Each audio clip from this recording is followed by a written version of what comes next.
Hello, everyone, and welcome back to Coffee Break Conversations. We're so glad to have Rev John Montgomery with us today, and in a moment or two, he'll introduce himself to us. We're trying to highlight some of the can-dos in this season through these shorter Coffee Break Conversations, and we hope that these conversations are useful to you as you think through some of what is possible at this time in your context, and particularly in the whole area of youth and children's ministry and how we serve young people and children in the midst of this pandemic that we find ourselves in. John, you're so welcome. Do you want to tell us where you're from and tell us where you're from, a little bit about yourself. Okay. Well, I am the minister in Donegal, Ballintra and Inver circuit, way out on the west. There's one circuit a little further west to us. I'm a father of three, married to one wife. Yeah, that'll do. I'm glad to hear that. John, you guys are living under new restrictions. Well, maybe not so new now. They've been around a little while for you in Donegal, and they've tightened. And what are you doing in response to that in terms of young people and children? Yeah, I suppose the challenge has been there even when the churches reopened, just with space. The physical space that we would have to meet properly. And so we've really struggled to think how on earth we can meet in any way. Sunday schools haven't restarted or anything like that, and the different organisations and youth groups and so on had moved on to Zoom and kind of stayed there. A wee bit of social distance walking and stuff, but it's hard for teenagers to social distance and walk together. It's hard for anybody to do. And so really a lot of our stuff has kind of had to just, it's been maintained in the light of the level 3 restrictions coming in, but continuing on with what we've been doing, and then a new form of children's ministry, I suppose, that's come in light of this, because opening up in churches was proving to be even further away than we had hoped. Yeah. And so tell us some of the things that you've got going online then. Yeah, well, I suppose Zoom has become our friend, or my friend, in a way, and using YouTube and Facebook as well to a certain degree, or mostly for publicity. So we have 3 different areas, I suppose, of age groups. We have kids, and we have youth, and we have young adults. Well, young adults is just about to start. So for the children, we have a thing called Kingdom Kids, which is like basically a mini like summer camp kind of thing happening, which tells Bible stories. We're looking at who is on the throne each week, beginning with God, looking at Pharaoh last week, and actually, well, we'll not say who's coming up this week, because that's part of the thing is trying to guess. Oh, very good. And so myself and my Church of Ireland and Presbyterian colleagues, and I should note my Presbyterian colleague, he is the one who initiated all this and invited us to get on board. And so things like there's sort of the drama telling of the story, puppets are involved, there's a craft usually each week, there's songs involved, there's memory verses and so on. And it's just basically like a kids camp for about 20 minutes, and it's posted every Friday. So we do that for the children. Okay. Do you want me to keep going? Sorry to interrupt, John. You post it as a video as opposed to okay. Yeah, so it's posted as a video for them to follow, and then the craft is broken down in a way that they can try to reproduce that. And we ask them to then take photographs of those things and send them in, and so on. So that's it's we're getting a few photos coming in now as well, which is really a little bit of engagement, and parents are having to do the stuff with their children as well. It's not just consumer observe, it's engagement, which is super too. And so I'm hearing parents having to explain why Pharaoh, who was me, looked very grumpy on his throne rather than tingling. But that's good. It's engagement and conversations happening in that way between mum and children. So it's good. For our youth, we've been through the summer, I suppose we were relying on an Exodus worker who's in the area, who was connecting with some of the young people and meeting up at no socially distant walks and things. But it was just started Youth Alpha on Zoom. So simply meeting for about an hour, probably a little less, watching the video, pausing at the right place, share screen, and then chat. Not everybody puts their camera on, which is a little difficult, but it's a teenager thing. Yeah, it's a teenager thing, absolutely. And so we acknowledge that, we accept that, we encourage to show face, but that's fine. We're delighted that people are present, and even if they're passively present, they're still hearing. And do you know what? They're making a choice. The age group that they are, very few parents can actually force them to put a Zoom conversation on, and so they're making the choice to be there, which is a really encouraging thing too, and they're engaging well with the conversation. And then there's a few wee texts maybe follow that as well.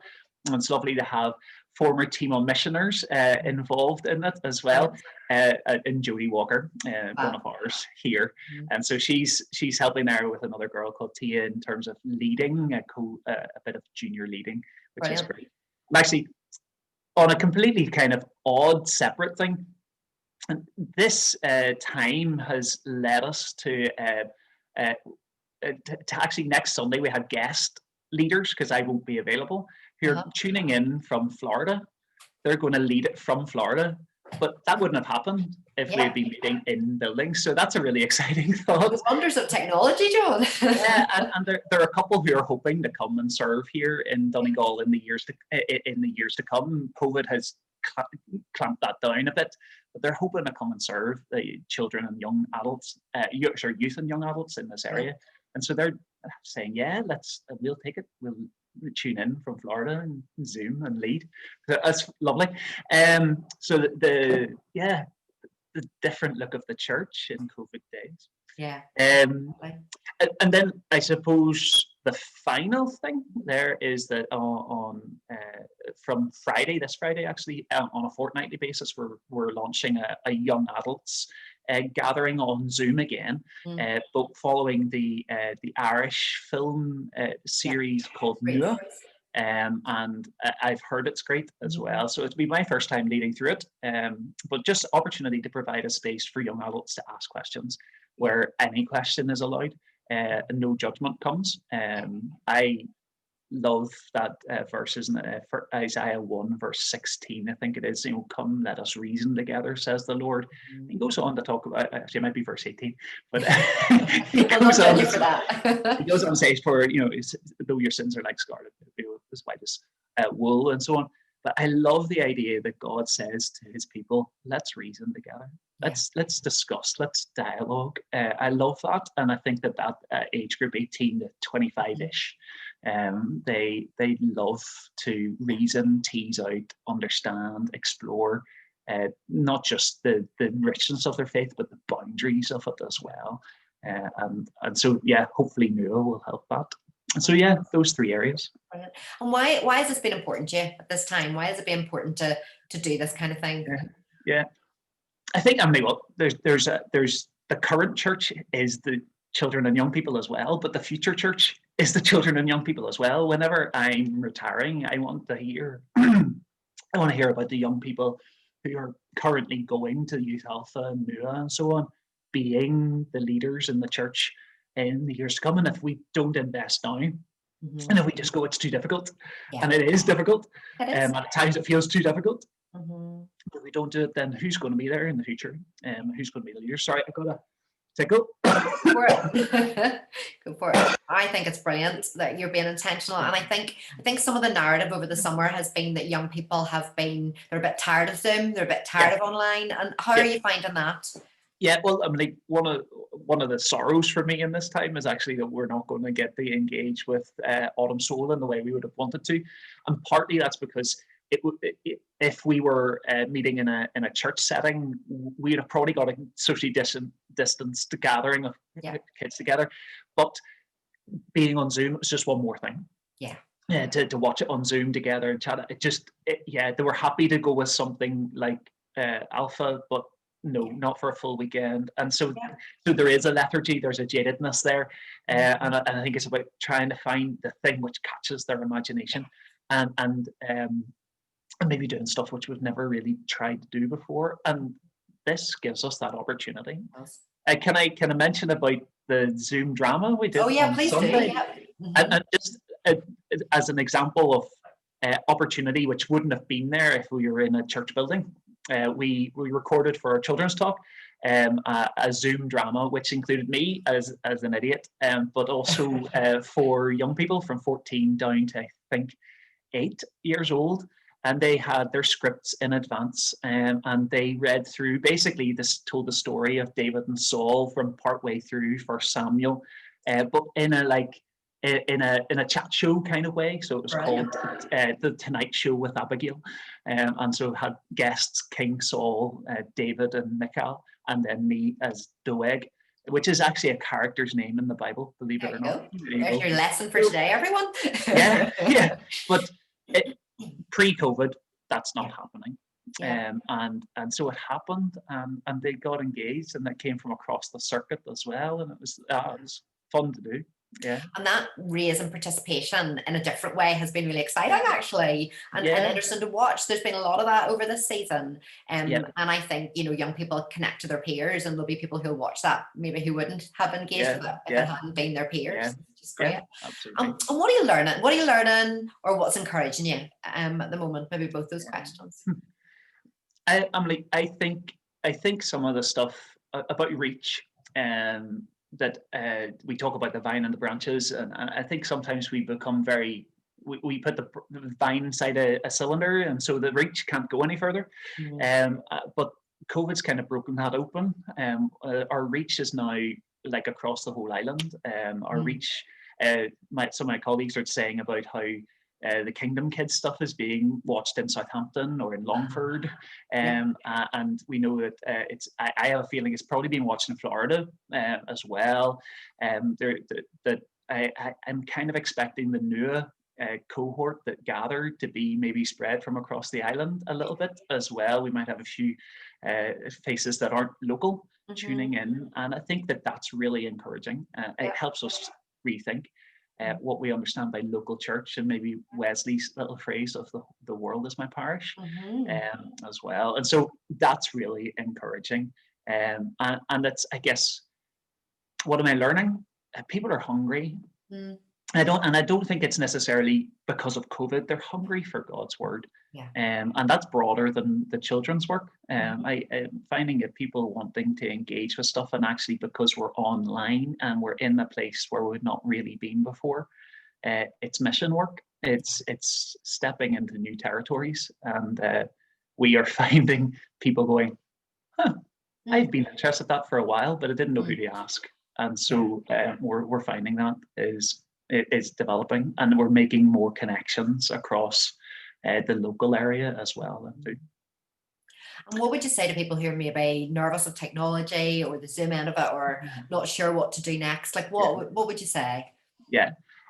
Oh goodness, you've caught me. Sorry, that was a wee extra question, just so everybody knows. I didn't prepare for that one. I was just intrigued.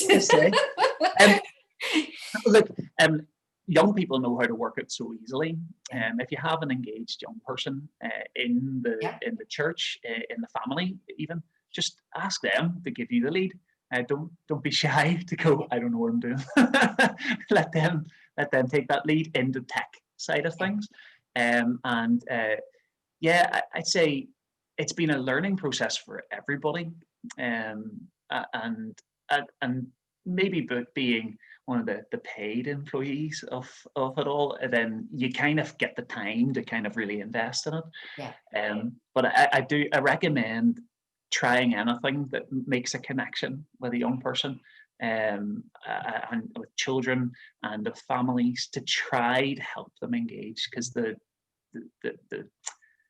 frequency and structure and formality, maybe even of church having been lost, can easily just fritter away to kind of an apathy, full stop. And so I think it's important to keep on. We can only provide opportunity, and then after that, it's up to people to avail of it. And that's always been the case, and it continues to be the case. But let's continue to try. That's exactly the word that was in my head, is try. Like, there's things in this season it's worth giving a go. If it doesn't work, what have we lost? A bit of time. But actually we've tried, and we've said to young people, you matter, actually, as well. That's what you're saying by organizing. I think that's it. You matter. And that's exactly it. If you don't try, you're saying we've given up. in a way, and I'm sure that that's not what people were thinking, but it's what can be misunderstood. I've had the experience of stopping things in the past, and then people thinking it was for the wrong reason or for a different reason to why it stopped, because they thought that the effort had been given up on. They thought they had been given up on then too, which is sad when that's not the intention, and it's difficult. And I just hold that. Hold it, own it, accept it. It's difficult, but it's important. Yeah, it's so encouraging, John, just to hear that thinking that's going into it and the things that are happening. And can you give us a couple of things to pray for you in your context for these groups? I'm like, at the end of the day, as I say, you provide the opportunities, but you do hope that people engage with them. And it is, in a funny way, we're trying to provide clickbait, aren't we? Click on my thing. But I think also, so pray that people do avail of that, that they engage and sit down with their children who are younger and do the crafts and things like that together, work through some of the prayer, the dramas and things like that, and so on.